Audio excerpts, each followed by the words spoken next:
Defeat. What does this word mean to you? Defeat is when somebody gives up. Defeat is when a person decides that they have already lost and stop trying. Just because you don't win something does not mean you are defeated. It is what you do after that decides if you are going to push on. Santiago was a man that fished for 84 days straight without catching anything and still did not give up, while Dr. Hardin was diagnosed with pancreatic cancer and still pushed through it. Man can be destroyed, but not defeated. Santiago and Dr. Hardin were destroyed but not defeated by persevering through inevitable consequences and having enough pride and faith to never give up, whether that was in life, a disease, or simply catching a fish. Santiago refers to himself as a strange man. When he says this about himself, he is not referring to himself as weird or crazy as one may think. Santiago refers to himself as different. Most of the fishermen in Santiago's town just treat the ocean like an enemy and do not give the fish any respect. These fishermen are caught up with the time and have new technology and speedboats. Santiago is not like them. He is a man who loved the sea so much that he went out in it every day for 84 days without catching. When Santiago thinks of the sea, he does not think of a man that he needs to conquer. The old man feels the sea is a beautiful woman who has immense power and love, and he respects her fully. Santiago has so much respect for the sea and the fish because he feels connected to them and how they just keep persevering through life.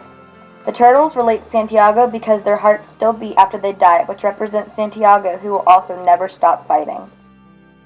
This strange man caught the fish of a lifetime that was bigger than his own boat, and his love and respect for the fish went so deep that he felt the fish was a part of him. The audience sees this in the book, and the old man states that he felt that he had been struck from the marlin. The marlin was him in all his beauty and strength. When the marlin was killed, this fish still made a final leap into the air as he was dying to show how he never stopped fighting. Santiago shows the perseverance of this marlin when the sharks come and destroy everything he had worked for. All of his work was demolished with the marlin, but Santiago still persevered. He was able to press on through his pride in himself and through his adorations that brought him strength. The lions gave him strength of reminding him of youth and resorting back to childhood days. The boy gave him strength by not letting him be alone and by having someone to love. Maggio gave him strength by letting him realize that no matter how low you stoop, you'll be able to get back up, and if he could do it, then so could Santiago. Finally, Santiago persevered through his pride in himself and the sea. His pride in himself is what gave him the strength to accept all the inevitable consequences, and he could have just given up, but instead he accepted what he couldn't control and adapted. God gave him the strength to persevere through the unpredictable without giving up. Dr. Hardin, also known as Amy Hardin, is a pediatric doctor at Northside Pediatrics, and on May 12, 2016, she was diagnosed with pancreatic cancer. Pancreatic cancer is among the top deadliest cancers because most people diagnosed the cancer in late stages with only about a 10% chance of survival within the first 5 years. Dr. Hardin's cancer was found early and immediately had to undergo chemo, radiation, isolation, and a drastic Whipple procedure. The procedure removes a large portion of many organs, and not many patients are approved for this. And soon after her surgery, the doctor discovered that Dr. Hardin had a massive GI bleed caused by pancreatic leak. She had to go through another surgery and physical therapy, but she persevered and is now cancer-free. How did you cope with the fact that you had a possible terminal illness? It was very difficult because I do know that this is the type of cancer that can be a really bad cancer. Mm-hmm. So I had to believe that there's a reason I'm here. I'm a religious person, so mm-hmm. God puts us all on the earth for different reasons. And, you know, I've been doing a lot of things here. I've got kids. There was a lot of things I had to live for. So. Mm-hmm. Who was your major support system? Oh, my husband, my daughters, and then all the patients, too. I mean, gosh almighty, I had a ton of patients. Yeah. You know, a lot of cards, a lot of letters, a lot of people praying for me. It really helped out. What would you say was your lowest point?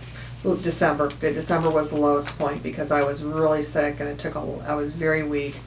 I had lost about 50 pounds. Couldn't eat anything. I wasn't allowed to eat. That was a tough, few weeks. So yeah. And what motivated you to push through?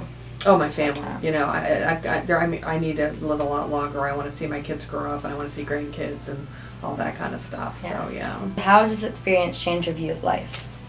I appreciate life a lot more. You know, I appreciate all the different things I have in life as well too. Appreciate my family. I appreciate my job. I appreciate my partners. I appreciate just being able to wake up and look at the stars in the sky. And seeing the sunrise. It's just life is a a wonderful thing. One of my oncologists told me every day's a good day, and it's true. Even the crappy days are good days because we're still here. So Yeah. You feel that you're a different person now than you were before you got diagnosed? Yeah, I'm a lot more sort of, I'm calmer. The little stuff doesn't get me upset as much anymore because I've lived through the big stuff. Yeah. You have a whole new appreciation for just how lucky we are. So what would you say to someone else who might be struggling with cancer? Don't give up. Never ever give up. So exactly. So keep fighting until the end, and be grateful for the time you do have. So. What does the quote, "A man can be defeated but not destroyed," mean to you? It's the you might lose the battle, but you'll win the war. I think that's it. You're going to have your ups and downs, but in the grand scheme of things, you can still persevere. Yeah. Dr. Hardin could have given up, but she persevered and got strength and pride through her family and her faith. All her loved ones motivated her to conquer the inevitable and to keep her motivation to live. Santiago and Dr. Hardin both had the world turned upside down by things they could not control. Nobody can control what happens in their lifetime, but people can control how they respond to these forces. Santiago and Dr. Hardin both could have given up so easily, but they are not like the rest of society. They are both perfect examples of determination and strength. Santiago gained his strength through the lions and the boy, while Dr. Hardin gained her strength through her friends, family, and her faith. Having a support system is a necessity because they will be there to build you back up after being knocked down. People that love Santiago and Dr. Hardin both help them to build up their pride and give them a reason to keep fighting. They both are determined to succeed, and Santiago and Dr. Hardin are what society strives to be like in our everyday world. In conclusion, what does it really mean to be destroyed but not defeated?